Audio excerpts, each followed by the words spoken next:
In today's video, I'm going over the macro recorder in Excel. I'm going to show you how to use it, the advantages of using it, and also what to watch out for to make sure you don't make some unnecessary mistakes along the way. Before we get started, what you're going to want to do is make sure you have the developer tab enabled on your Excel ribbon. So you should see it right around here. If you don't, go to File and Options and customize your ribbon to make sure the developer tab is enabled. Once there, you'll see an option for Record Macro. And I'm going to click on this, and it's going to prompt me to enter a name. So I can just type in, let's say, change color for my macro name, because I'm going to change the color of one of my columns. And you can also assign a shortcut key. So by default, it starts with Control, and here I can enter a key. And what I always like to do is use Shift as well, just to make sure I'm not using Control and some common shortcut that I might potentially use for something else. So I'm going to set it to Control Shift Y. Control Shift Y is going to be my shortcut. So when I'm clicking on this box here, I'm holding Shift and pressing Y, and it sets that up.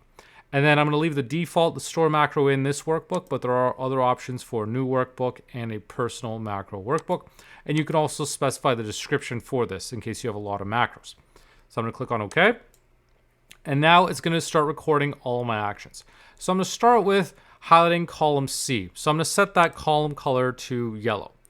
So I'm going to go to the Home tab, highlight it yellow, set the font to black. And so I've made those changes. I'm also going to make other changes to show you what the macro recorder is doing. So I'm going to adjust the width of this column and this one.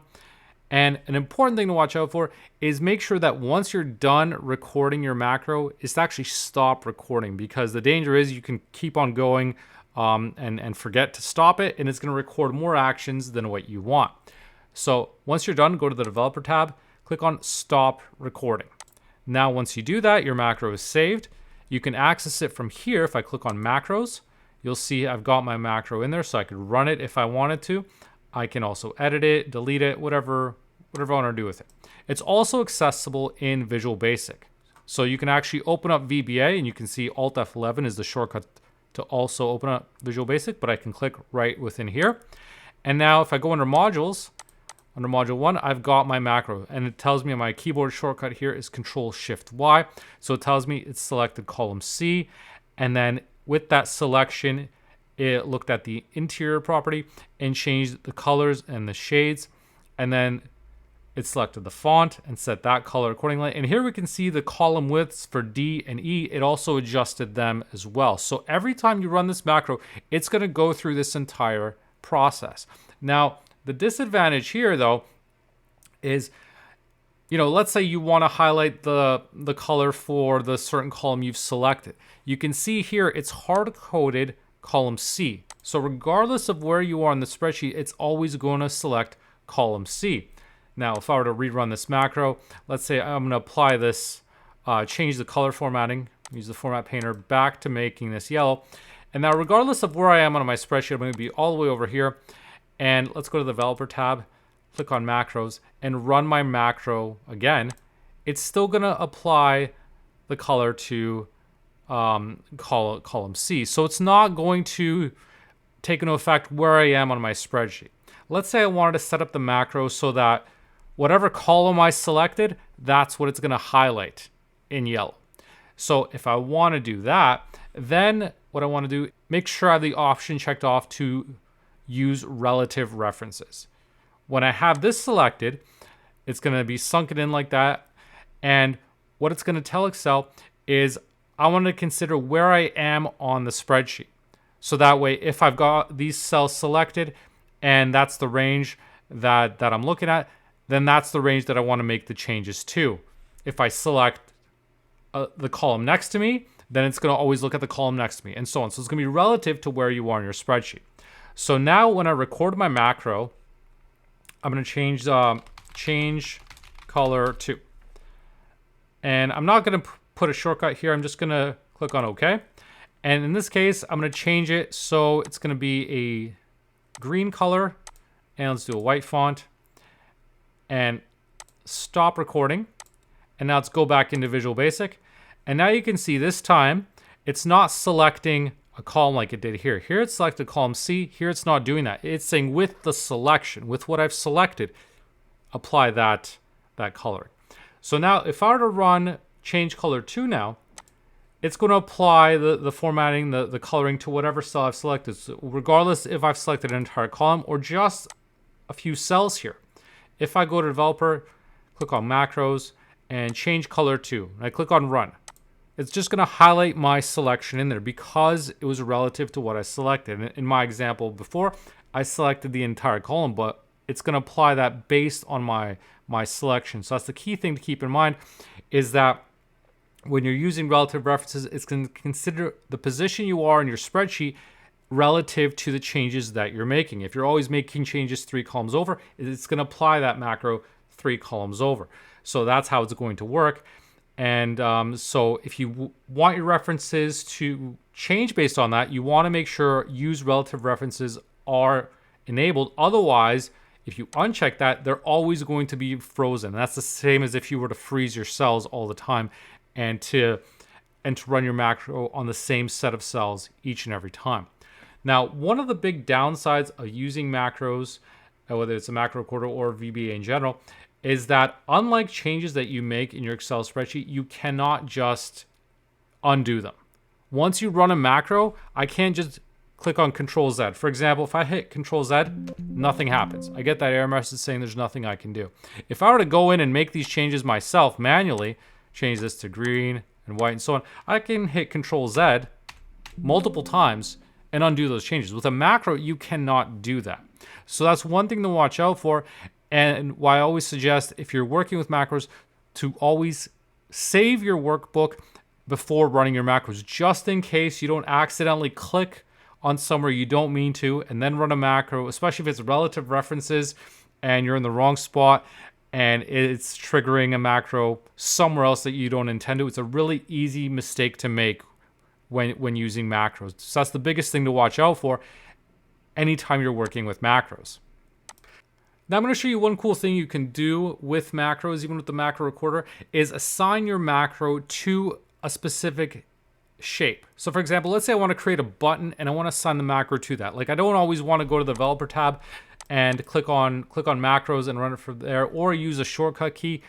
Instead, what I'm going to do is assign it to a shape. So I'm going to insert a shape here. So I'm going to use a rounded rectangle here and create my shape. I'm going to right click, edit text, and change color. Right? So I can assign this however I want, set this up, my font, however I want my button to work, basically. So just like you're setting up a normal shape. And so this is my change color button. Now with this shape, what I can do is right click and click on assign macro. So since I've got multiple macros set up here, I can select change color 2, change color 1, whatever the case may be. Click on OK. And now what's going to happen is it's going to run that macro when I click on this button. So I'm going to change my formatting back. So I'm going to use my formatting painter here just to change these other categories back, other fields. And now, so it's back to where I was before. Now when I click on change color, it's going to run that initial macro. So when I click on that, you can see now it's run that and made those changes. It resized these column widths as well as changing it to yellow. Because remember, that first macro always looked at column C. It wasn't relative references. So by doing this, it says a much cooler and easier way to assign your macros to something where it's really easy to set them up.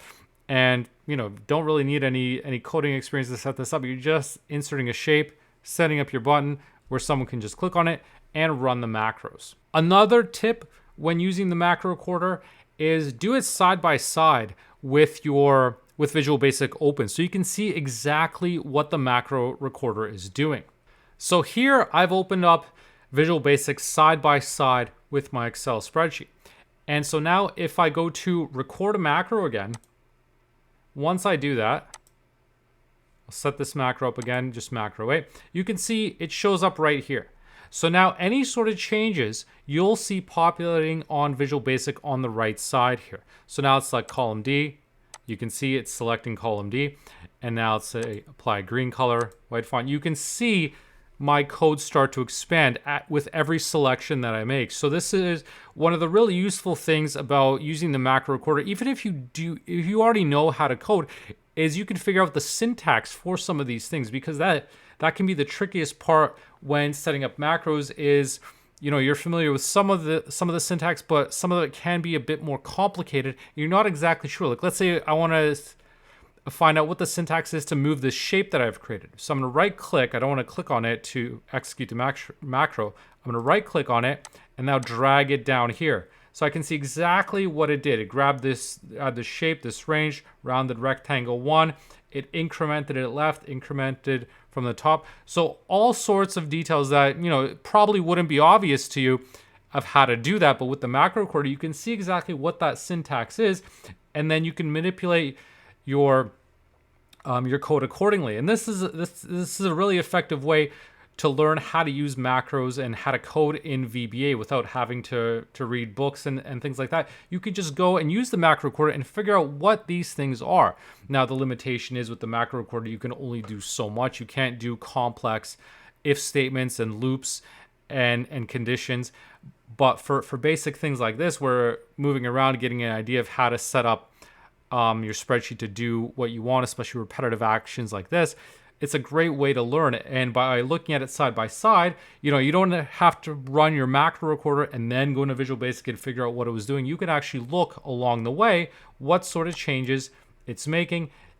As you can see, each line is going to be recorded, each step that you're doing. If I want to see, okay, how do I bold everything in here or unbold it?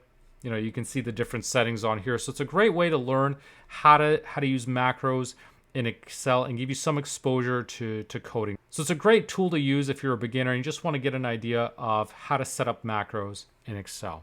So that's a wrap for this video. If you did like it, please make sure to leave a like and subscribe for more. Thanks for watching.